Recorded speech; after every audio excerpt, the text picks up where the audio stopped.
Non, je crois que ça n'est pas exact ce que vous dites. D'abord, au rebours de ce qui passe en France, la politique étrangère en Amérique ne fait pas partie du domaine réservé du président des États-Unis.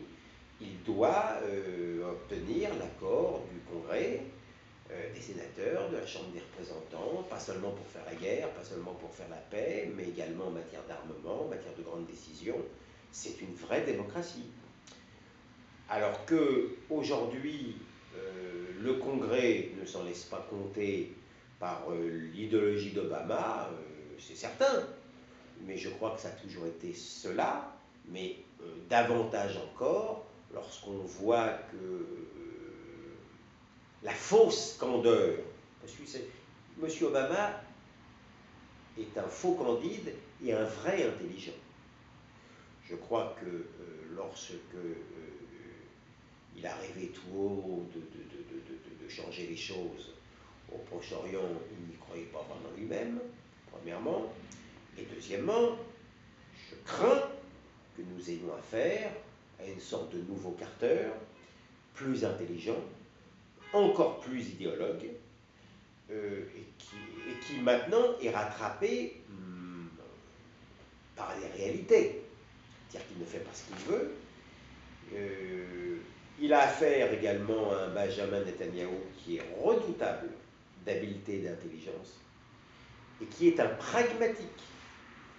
Et en pragmatique, et lui n'est pas un idéologue. Je m'honore d'être son ami, et je crois que vraiment Benjamin Netanyahu est une chance pour Israël. Remarquez qu'il a accepté la politique aux deux États, il a accepté les deux États. Il a accepté même le gel de ce qu'on appelle improprement la colonisation. Il n'a donc commis aucune erreur ni tactique ni stratégique. Il n'est pas prisonnier de l'idéologie du Likoud.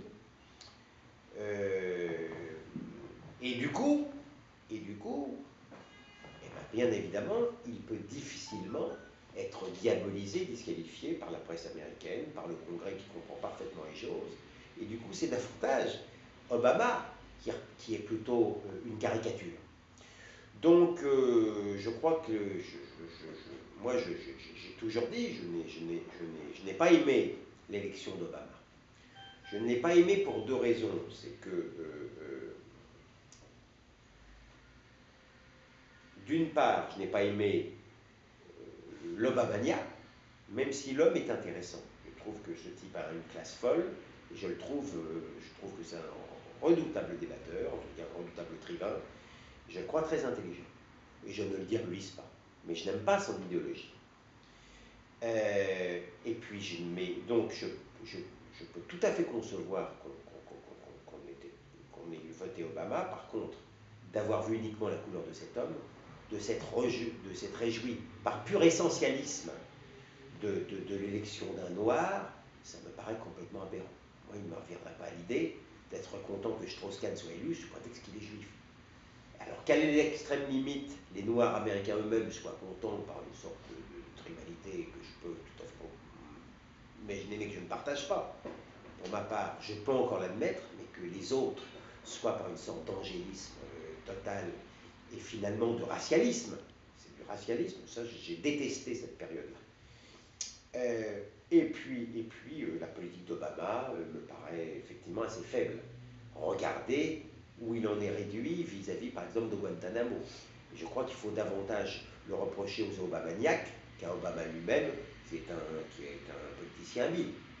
Donc voilà, donc on est arrivé maintenant au terme d'une année et plus. On voit bien les limites de l'exercice. Je veux espérer, je n'y crois pas beaucoup, qu'Obama s'amendera lui-même, bien que je le trouve aussi assez réaliste. On n'a pas à faire un fou furieux non plus. Donc la messe, telle qu'elle veut dire, n'est pas dite. Nous verrons bien, mais en tous les cas, pour répondre directement à votre question, ça n'est pas le Congrès qui fait de la résistance, c'est finalement Obama dont l'idéologie un petit peu sommaire a commencé déjà à s'épuiser au bout d'une année.